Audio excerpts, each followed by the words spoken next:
ಪ್ರಥಮವಾಗಿ ಜಿಲ್ಲೆಯ ಶಾಸಕರುಗಳು, ಸಂಸದರು, ಎಲ್ಲ ಸಮುದಾಯದ ಮುಖಂಡರುಗಳು, ಶೈಕ್ಷಣಿಕ ಸಂಸ್ಥೆಗಳು, ಧಾರ್ಮಿಕ ಸಂಸ್ಥೆಗಳು, ಅವರ ಪ್ರತಿನಿಧಿಗಳೆಲ್ಲರೂ ಕೂಡ ಭಾಗವಹಿಸಿದ್ದಾರೆ. ಇದು ಒಂದು ರೀತಿಯಲ್ಲಿ ನಮಗೆ ಇದು ಒಂದು ಯಶಸ್ವಿ ಶಾಂತಿ ಸಭೆ ಅಂತೇಳಿ ನನಗನ್ಸುತ್ತೆ, ಸೌಹಾರ್ದ ಸಭೆ. ಇದರ ಉದ್ದೇಶ ಇಡೀ ಕರಾವಳಿ ಪ್ರದೇಶಕ್ಕೆ ಒಂದು ಸಂದೇಶ ಹೋಗಬೇಕು, ಜನಸಮುದಾಯದಲ್ಲಿ ಬದಲಾವಣೆ ಕಾಣಬೇಕು, ಒಂದು ಸೌಹಾರ್ದತೆ ಬರಬೇಕು ಅನ್ನೋದೇ ನಮ್ಮ ಉದ್ದೇಶ. ಜಿಲ್ಲಾ ಸಚಿವರು, ನಾನು ಕಳೆದ ಏನು ಇಲ್ಲಿ ಕೊಲೆಗಳಾಯಿತು ಆಗಿಂದನೂ ನಾವಿಬ್ಬರು ನಿರಂತರವಾಗಿ ಚರ್ಚೆ ಮಾಡಿಕೊಂಡು ಯಾವ ರೀತಿ ನಾವು ಇದನ್ನು ಒಂದು ಕಂಟ್ರೋಲಿಗೆ ತರೋದರ ಜೊತೆಗೆ ಬದಲಾವಣೆಯನ್ನು ತರಬೇಕು ಅಂತೇಳಿ ನಾವು ಚರ್ಚೆ ಮಾಡಿಕೊಂಡು ಈ ಸಭೆಯನ್ನು ಮಾಡಿದ್ದೇವೆ. ಇವತ್ತು ಭಾಳ ಸಂತೋಷದ ವಿಚಾರ ಅಂತೇಳಿದರೆ ಅನೇಕ ಒಳ್ಳೆಯ ಪಾಸಿಟಿವ್ ಸಲಹೆಗಳು ಕೂಡ ಬಂದಿದೆ. ತಾವೇ ಗಮನಿಸಿದ್ದೀರಿ, ಯಾರೂ ಕೂಡ ವಿರುದ್ಧವಾಗಿ ಆಡುವಂಥ ಮಾತುಗಳು ಯಾವುದೂ ಬಂದಿಲ್ಲ. ಕೆಲವು ಸಲಹೆಗಳು ಕೊಟ್ಟಿದ್ದಾರೆ, ಅದನ್ನು ಖಂಡಿತವಾಗಿ ನಾವು ಈ ಪ್ರದೇಶಕ್ಕೆ ಸೀಮಿತವಾದಂಥ ಸಲಹೆಗಳನ್ನು ಕೊಟ್ಟಿದ್ದಾರೆ, ಅದನ್ನು ನಾವು ಪರಿಗಣಿಸ್ತೇವೆ, ಚರ್ಚೆ ಮಾಡ್ತೇವೆ. ಸಂಬಂಧಪಟ್ಟ ಸಚಿವರುಗಳು ಮತ್ತು ಮುಖ್ಯಮಂತ್ರಿಗಳ ಜೊತೆಯಲ್ಲಿ ಚರ್ಚೆ ಮಾಡಿ ನಾವು ಕ್ರಮ ತಗೊಳ್ತೇವೆ. ಒಂದೇನಪ್ಪ ಅಂತೇಳಿದರೆ, ಒಂದು ಸಂದೇಶ ಹೋಗಬೇಕು ಇಡೀ ಈ ಭಾಗಕ್ಕೆ ಅಂತೇಳಿ ನಾವು ಮಾಡಿದಂಥ ಸಭೆ ಇದು. ಅದು ಯಶಸ್ಸಾಗಿದೆ ಅಂತ ಹೇಳಿ ನನಗೆ ಅನಿಸುತ್ತೆ. ಎರಡನೇದು, ಮುಂದೆ ನಾವು ಏನು ಮಾಡಬೇಕು ಅಂತಕ್ಕಂಥದ್ದು, ಅದರ ಬಗ್ಗೆ ನಾವು ಕ್ರಮ ತಗೊಳ್ತೇವೆ. ಕಠಿಣವಾದ ಕ್ರಮ ತಗೊಳ್ಳೋದು ಅಂತ ಹೇಳಿದರೆ, ನಾನು ಹೇಳಿದ್ದೆ ಅಲ್ಲ, ಅವಕಾಶ ಕೊಡಬೇಡಿ ಅಂತ. ಪೊಲೀಸ್ನವರು ಇನ್ನೂ ಕಠಿಣವಾಗಿ ಕ್ರಮಗಳನ್ನು ತಗೊಳ್ಬೇಕಾಗತ್ತೆ. ಒಂದು ವೇಳೆ ನಾವು ಮರುಕಳಿಸಿದರೆ ಬೇರೆ ಬೇರೆ ರೀತಿಯಲ್ಲಿ ನಾವು ಈಗಾಗಲೇ ಸ್ಪೆಷಲ್ ಆ್ಯಕ್ಷನ್ ಫೋರ್ಸ್ ಮಾಡಿದ್ದೇವೆ, ಪೊಲೀಸ್ ಇಲಾಖೆಯಿಂದ ಮಾಡೋ ಕೆಲಸ ಎಲ್ಲ ಮಾಡ್ತಾ ಇದ್ದೇವೆ. ಆದರೆ ಜನಸಮುದಾಯದಲ್ಲಿ ಅದು ಬದಲಾವಣೆ ಬರಬೇಕಲ್ವಾ? ಅದು ಜನಪ್ರತಿನಿಧಿಗಳು, ಧಾರ್ಮಿಕ ಸಂಸ್ಥೆಗಳು, ಶಿಕ್ಷಣ ಸಂಸ್ಥೆಗಳು ಇವೆಲ್ಲರೂ ಕೂಡ ಆ್ಯಕ್ಟಿವ್ ಆಗಿ ಈ ವಿಚಾರದಲ್ಲಿ ಸ್ವಲ್ಪ ಕೆಲಸ ಮಾಡಿದರೆ ಸರಿ ಹೋಗ್ಬೋದು. ಅಧಿವೇಶನದಲ್ಲಿ ಫೇಕ್ ನ್ಯೂಸ್ ಬಗ್ಗೆ ತರ್ತೀವಿ. ಈಗಾಗಲೇ ನಮಗೆ ಹೇಟ್ ಸ್ಪೀಚ್ಗೆ ಈಗಾಗಲೇ ಕಾನೂನಿದೆ, ಅದನ್ನು ಯಾವ ರೀತಿ ಇನ್ನೂ ಹೆಚ್ಚು ಕಠಿಣ ಮಾಡಬೇಕು ಅನ್ನೋದ್ರ ಬಗ್ಗೆನೂ ಕೂಡ ಕ್ರಮ ತಗೊಳ್ತೀವಿ. ಫೇಕ್ ನ್ಯೂಸಿಗೆ ಈಗಾಗಲೇ ಡ್ರಾಫ್ಟ್ ಆಗಿದೆ, ಈ ಅಧಿವೇಶನದಲ್ಲಿ ನಾವು ತರ್ತೇವೆ. ಸೈಬರಲ್ಲೇ ಬರುತ್ತೆ, cyber social media regulation cyber ಕ್ರೈಮಲ್ಲೇ ಬರುತ್ತೆ, ಅದನ್ನೆಲ್ಲ ತರ್ತೀವಿ.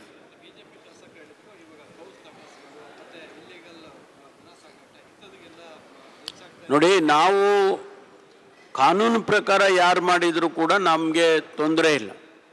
ಕಾನೂನು ಉಲ್ಲಂಘನೆ ಆದಾಗಲೇ ನಾವು ಪಿಕ್ಚರಿಗೆ ಬರೋದು, ಅದಾಗದಂಗೆ ನೋಡ್ಕೊಳ್ಬೇಕಲ್ಲ. ನಾವು ಸರ್ಕಾರ ಯಾವತ್ತೂ ಮಾಡುತ್ತೆ. ಯಾರು ಪೊಲೀಸ್ ಕೆಲಸ ಇವ್ರದ್ದು ಮಾಡೋಕ್ಕೆ ಹೋಗ್ಬಿಟ್ರೆ ಇಲ್ಲ.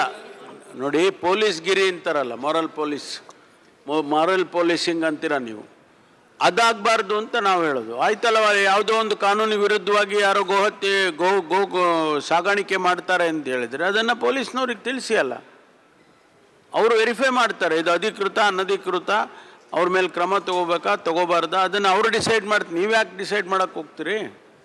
ಆವಾಗಲೇ ತಾನೇ ಬರೋದು ಪ್ರಾಬ್ಲಮ್.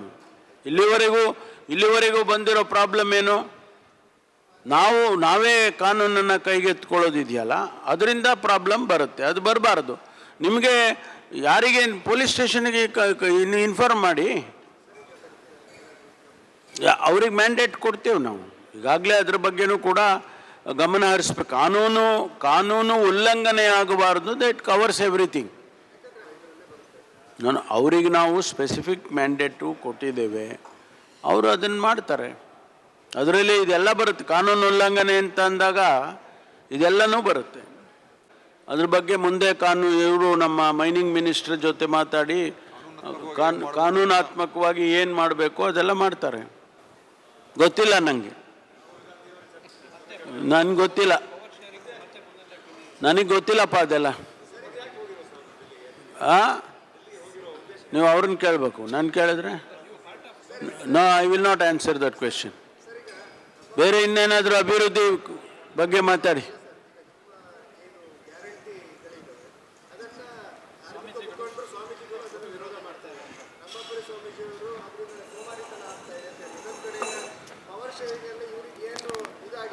ನೋಡಿ, ಒಬ್ಬೊಬ್ಬರು ಒಬ್ಬೊಂದೊಂದು ಅಭಿಪ್ರಾಯ ಹೇಳ್ತಾರೆ. As a government we have taken some decision.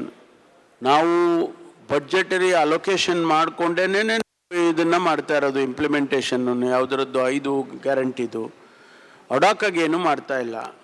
ಮುಖ್ಯಮಂತ್ರಿಗಳು 52,000 ಕೋಟಿ ರೂಪಾಯಿಯನ್ನು ಬಡ್ಜೆಟರಿ ಅಲೊಕೇಶನ್ ಕೊಟ್ಟಿದ್ದಾರೆ. ಅದ್ರ ಪ್ರಕಾರ ನಾವು ನಡೆಸಿ, it's a government flagship programme ರೀ. ಅವರವರ ಜನರ ಅಭಿಪ್ರಾಯ ಒಬ್ಬೊಬ್ರದ್ದು ಒಂದೊಂದು ಇರುತ್ತೆ. ಅದನ್ನು ನಾವು ಅವ್ರದ್ದು ತಪ್ಪು ಅಂತ ನಾನು ಹೇಳಲ್ಲ, ಅವ್ರ ಅಭಿಪ್ರಾಯ ಅವ್ರು ಹೇಳಿದ್ದಾರೆ.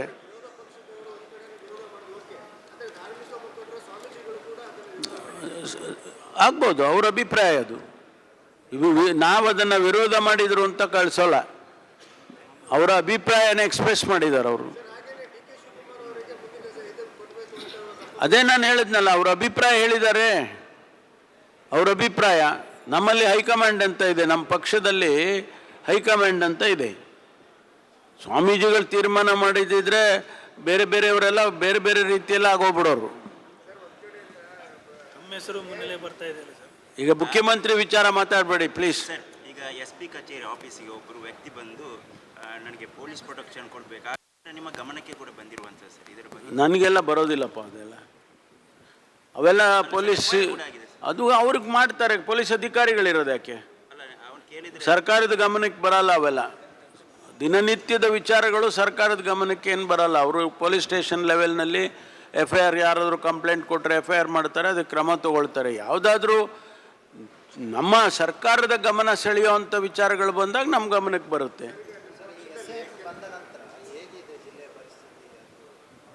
ನೀವು ಹೇಳಬೇಕು. ಇಲ್ಲ, ಅದು ನೀವು ಹೇಳಿದರೆ ಭಾಳ ಚಂದ ನಮಗೆ, ಬಿಕಾಸ್ ನೀವು ತಾನೇ ಇಂಪ್ಯಾಕ್ಟ್ ಸ್ಟಡಿ ಮಾಡೋರು.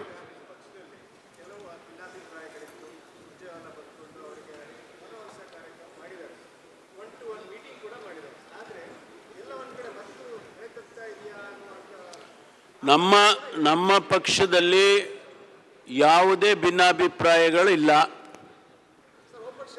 ಕೇಳಿಯಪ್ಪ, ಕೆಲವರು ಶಾಸಕರು ಅವ್ರ ಕ್ಷೇತ್ರದಲ್ಲಿ ಕೆಲಸ ಆಗಲಿಲ್ಲ ಅನ್ನೋ ಬಗ್ಗೆ ಮಾತಾಡಿದ್ದಾರೆ, ಇಲ್ಲ ಅಂತಲೂ ಹೇಳೋದಿಲ್ಲ ನಾನು. BR ಪಾಟೀಲ್ ಮಾತಾಡಿದ್ದಾರೆ, ರಾಜು ಕಾಗೆ ಮಾತಾಡಿದ್ದಾರೆ, ಅವರ ಕ್ಷೇತ್ರದ ವಿಚಾರಗಳು ಮಾತಾಡಿದ್ದಾರೆ. ಅವ್ರು ಯಾವುದಾದ್ರೂ ಪಾಲಿಸಿ ವಿಚಾರ ಮಾತಾಡಿದಾರಾ? ಅವರು ಹೇಳಿರೋದು ನಮ್ಮ ಕ್ಷೇತ್ರಕ್ಕೆ ಕೆಲಸ ಆಗಬೇಕು, ಅದಕ್ಕೆ ಹಣ ಬಿಡುಗಡೆ ಆಗಬೇಕು, ಮಾಡಿಲ್ಲ, ಅದನ್ನು ಮಾಡಿ ಅಂತ ಹೇಳಿದ್ದಾರೆ. ಮುಖ್ಯಮಂತ್ರಿಗಳು ಕರೆದು ಏನಂತ ಮಾತಾಡಿದ್ದಾರೆ? ಅದು ಅವರ ಅಭಿಪ್ರಾಯ ಹೇಳಿದ್ದಾರೆ ಅಷ್ಟೇ, ಅವರ ಅಭಿಪ್ರಾಯ ಹೇಳಿದ್ದಾರೆ. ನಾವು ಅದನ್ನು ಚರ್ಚೆ ಮಾಡಿ ಅದನ್ನು ಪಾಲಿಸಿ ಇವೆಲ್ಲ ಚರ್ಚೆ ಮಾಡಿ ತಾನೇ ನಾವು ತೀರ್ಮಾನ ತಗೊಂಡಿರೋದು. ಗ್ಯಾರಂಟಿಗಳನ್ನು ತರೋದಕ್ಕೆ ಮುಂಚೆ ನಾವು ಇದೆಲ್ಲ ಚರ್ಚೆ ಮಾಡಿದ್ದೀವಿ, ಸುಮ್ಮನೆ ತಂದಿಲ್ಲ. ಭಾಳಷ್ಟು ಡಿಸ್ಕಷನ್ಸ್ ಆಗಿದೆ ಇದ್ರ ಬಗ್ಗೆ ಮಾಡಿ. ನೆನ್ನೆ ಅದರ ಸಾಧಕ ಬಾಧಕ, ಫೈನಾನ್ಷಿಯಲ್ ಕಮಿಟ್ಮೆಂಟು ಎಲ್ಲವನ್ನೂ ಕೂಡ ಲೆಕ್ಕಾಚಾರ ಮಾಡಿಯೇ ನಾವು ಮಾಡಿದ್ದೇವೆ. ಅದನ್ನು ಮುಖ್ಯಮಂತ್ರಿಗಳು ಅನೇಕ ಸಂದರ್ಭದಲ್ಲಿ ಕೂಡ ಅವರು ಹೇಳಿದ್ದಾರೆ. ಫೈನಾನ್ಷಿಯಲ್ ಸ್ಟೇಟಸ್ ಹೇಳಿಲ್ಲ, ಅವರು ಹೇಳಿದ್ದಾರೆ. Thank you. ಸುದ್ದಿ ಚಾನಲ್, ಕ್ಷಣ ಕ್ಷಣದ ಸುದ್ದಿಗಾಗಿ.